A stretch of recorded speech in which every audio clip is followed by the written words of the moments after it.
Students, जब circuit में multiple sources होते हैं, वोल्टेज या करंट सोर्स, तो उस सर्किट को सॉल्व करना थोड़ा मुश्किल हो जाता है। लेकिन हम आज एक ऐसा ट्रिक सीखेंगे जिसे एक बड़े सर्किट को छोटे छोटे हिस्से में तोड़ के हम इजीली सॉल्व कर पाएंगे। अब इस टेक्निक का नाम है super position theorem. Super position theorem कहता है कि अगर किसी लीनियर सर्किट में एक से ज्यादा सोर्स हो तो किसी ब्रांच में करंट या वोल्टेज जो होगा वो हर सोर्स के इफेक्ट का सम होगा। यानी एक बार में एक सोर्स लो, उसके कारण निकाल लो कि उस ब्रांच में करंट कितना है, फिर एक एक करके सारे सोर्स लो और हर सोर्स का करंट उस ब्रांच में आ गया तो जो फाइनल करंट होगा वो सारे सोर्सेज के करंट का सम होगा उस ब्रांच में। जैसे ये इसका डेफिनेशन है कि in any linear circuit, linear means क्या, उसमें जो एलिमेंट्स है वो लीनियर हो। लीनियर मीन्स जो ओम्स लॉ फॉलो करे। तो कौन कौन से एलिमेंट्स लीनियर होते हैं? तो अगर इलेक्ट्रिक सर्किट में आर हो, चाहे एल हो, चाहे सी हो, तो ये सर्किट कैसा होगा? लीनियर होगा। अगर इस सर्किट में डायोड हो या ट्रांजिस्टर हो तो ये लीनियर नहीं होता है। तो किसी अगर लीनियर सर्किट में मल्टीपल सोर्सेस हैं, मल्टीपल इंडिपेंडेंट सोर्सेस हैं, ये सोर्स कैसे भी हो सकते हैं, या तो वोल्टेज सोर्स हो या करंट सोर्स हो, तो किसी भी ब्रांच में जो करंट होगा वो हर सोर्स के इफेक्ट का सम होगा। इसका मतलब कि एक बार में एक सोर्स लो, उस सोर्स के कारण उस ब्रांच में करंट या वोल्टेज निकाल दो, फिर फाइनली सारे सोर्सेस के कारण जो करंट या वोल्टेज आएगी उसका अलजेब्रिक सम कर दो। So this is the super position theorem. अब इस थ्योरम को अप्लाई करने के 3 स्टेप्स है। पहला स्टेप्स है कि अगर किसी सर्किट में एक से ज्यादा अगर सोर्स है तो एक बार में एक सोर्स को एक्टिव रखो। सेकेंड है कि अदर सोर्सेस को इनएक्टिव करो, यानी एक सोर्स को हमने एक टाइम में एक्टिव किया और उसके अलावा जितने भी सोर्स हैं उसको इनएक्टिव करो। तो इनएक्टिव मीन्स क्या? अगर करंट सोर्स है तो उसको ओपन करो, और अगर वोल्टेज सोर्स है तो उसको शॉर्ट करो। और थर्ड स्टेप है कि हर सोर्स के कारण आउटपुट को फाइंड करो। आउटपुट मीन्स क्या? करंट या वोल्टेज। और फाइनली सारे सोर्स पर ये स्टेप्स रिपीट करो और इन सबको ऐड करो। जैसे एग्जांपल, अब मान लो ये कोई सर्किट है। अब इस सर्किट में हमें इस रेजिस्टेंस R से करंट I की वैल्यू फाइंड करनी है। तो इस सर्किट में एक से ज्यादा सोर्सेज है, एक सप्लाई है और एक करंट सोर्स है। तो इस रेजिस्टेंस में जो करंट होगा वो इसके कारण भी होगा और इसके कारण भी होगा। तो इसको निकालने का तरीका यह है कि हम एक बार में एक सोर्स को एक्टिव रखते हैं। तो मान लो कि हमने पहली बार में इस सप्लाई को एक्टिव रखा, तो ये करंट सोर्स को फिर हमें इनएक्टिव करना होगा। तो जब हमने करंट सोर्स को इनएक्टिव किया तो हमने उसको ओपन किया। ओपन मीन्स इस ब्रांच को हमने खोल दिया। तो इस ब्रांच को खोल दिया तो अब ये सोर्स इनएक्टिव हो गया। तो अब इस रेजिस्टेंस में करंट कुछ ऐसा होगा, I1 होगा इस सोर्स के कारण।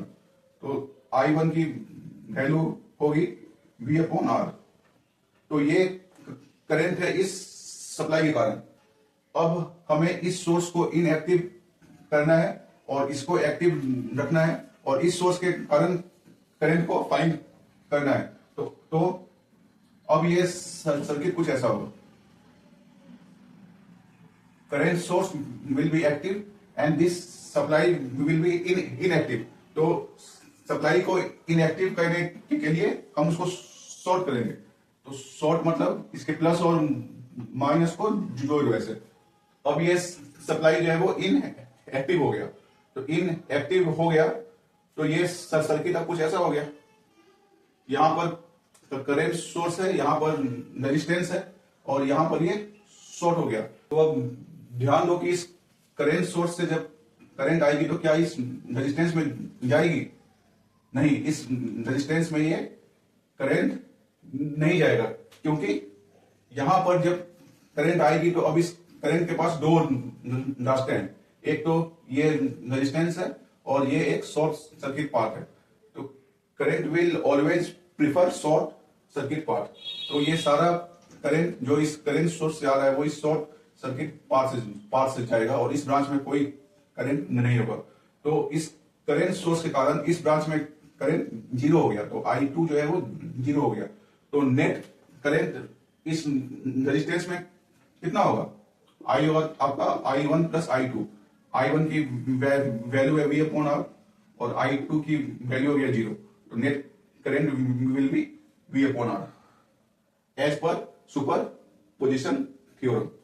अब इस क्वेश्चन में हमें I की वैल्यू फाइंड करनी है as per superposition theorem. तो इसको फाइंड करने के लिए हम एक बार में एक सोर्स लेंगे और अदर सोर्स को इनएक्टिव करेंगे। तो पहली हम बार 10 वोल्ट को लेंगे और 20 वोल्ट को इनएक्टिव करेंगे। सेकेंड टाइम में हम 20 वोल्ट को लेंगे और 10 वोल्ट को इनएक्टिव करेंगे और जो नेट करंट I होगा वो I1 प्लस I2 होगा। तो पहले हम 10 वोल्ट को लेंगे और 20 वोल्ट को इनएक्टिव करेंगे। तो 10 वोल्ट को हमने ऐसे लिया, स्टेप 1 जो था एक बार में एक सोर्स लो, तो एक सोर्स लिया और सेकेंड सोर्स को हमने इनएक्टिव किया। तो इन एक्टिव मीन्स क्या? अगर सप्लाई है तो उसको शॉर्ट करो। तो जब हमने इस सप्लाई को शॉर्ट किया तो ये कुछ ऐसा हो गया। तो अब इस सप्लाई का होना या ना होना कोई मतलब इस सर्किट में नहीं है। तो ये सर्किट अब कुछ ऐसा हो गया। तो ये हो गया 10 ओम, ये हो गया 10 ओम, ये हो गया 10 ओम और सप्लाई 10 वोल्ट की है।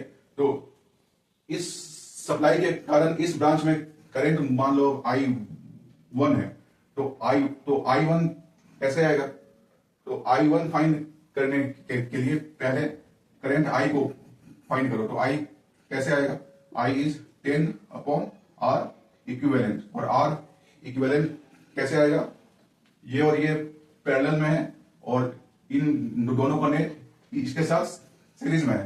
तो R इक्विवेलेंट जो है वो आएगी 10 ओम प्लस 10 पैरेलल में, तो इसका हो गया 5 ओम। तो R इक्विवेलेंट हो गया 15 ओम। तो I की वैल्यू आएगी, I1 की वैल्यू आएगी 10 अपॉन 15 एम्पियर। तो ये आएगा 2 अपॉन 3 एम्पियर जो है वो I आएगी। I current supplied by source I जो है वो 2 अपॉन 3 आएगी। तो ये जो वैल्यू है वो 2 अपॉन 3 एम्पियर की होगी। अच्छा, ये यहां पे I है ना, तो इसको I डैश को बोलो, I डैश। तो I डैश की वैल्यू 2/3 होगी, मीन्स सप्लाई ने 2/3 एम्पियर का करंट इस सर्किट को दिया। अब ये 2/3 यहां पे आएगा। अब यहां पे इसके पास दो रास्ते हैं, एक ये है एक ये है, क्योंकि दोनों रास्ता का रेजिस्टेंस एक ही है, इसीलिए करंट जो है वो आधा आधा डिवाइड होगा। तो I1 की वैल्यू होगी इसका हाफ, तो 1/3 होगा। तो इस सोर्स के कारण इस रेजिस्टेंस में I1 की वैल्यू आ रही है 1/3 एम्पियर। अब हम सेकेंड सोर्स को एक्टिव करेंगे और पहले को इन एक्टिव करेंगे। तो पहले सोर्स को, तो जब हमने सेकेंड सोर्स को एक्टिव किया तो सर्किट कुछ ऐसा होगा।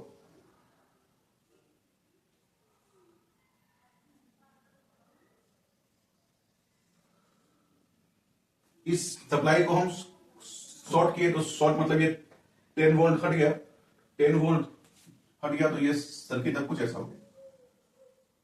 ठीक है, तो ये हो गया 10 ओम, ये हो गया 10 ओम, ये हो गया 10 ओम, और ये है 20 वोल्ट। तो 20 वोल्ट ने मान लो कि इस सर्किट को आई डबल डैश करंट दिया, तो आई डबल डैश की वैल्यू होगी 20 अपॉन आर इक्विवेलेंट। अब आर इक्विवेलेंट में ये और ये पैरेलल में, तो 5 हो गया, और 5 और ये सीरीज में है, तो 20 अपॉन 15 एम्पियर। तो आई डैश की वैल्यू आई 5 4 20 5 15 4 अपॉन 3 एम्पियर। मतलब सोर्स ने आई डबल डैश करंट इस सर्किट को दिया। अब ये आई डबल डैश यहां पे आया, तो इसके पास दो इक्वल रेजिस्टेंस के रास्ते हैं, तो दोनों में करंट जो है वो हाफ होगा। मतलब इसमें करंट जो है वो इसका हाफ होगा, तो इसका हाफ होगा 2 अपॉन 3। तो यहां पर करंट जाएगी 2 अपॉन 3 एम्पियर। तो आई 2 की वैल्यू होगी इसका हाफ, तो 2/3 एम्पियर। तो एक सोर्स के कारण करंट आया 1/3 और अदर सोर्स के कारण आया 2/3। तो जो सर्किट में नेट करंट होगी दोनों सोर्सेस के कारण, वो होगी I1 प्लस I2। तो I1 की वैल्यू है 1/3 एम्पियर प्लस 2/3 एम्पियर। तो ये 3/3 एम्पियर, मतलब ये हो गया 1 एम्पियर, इसका आंसर हो गया। तो इस ब्रांच में दोनों सोर्स के कारण जो करंट होगी वो 1 एम्पियर की होगी।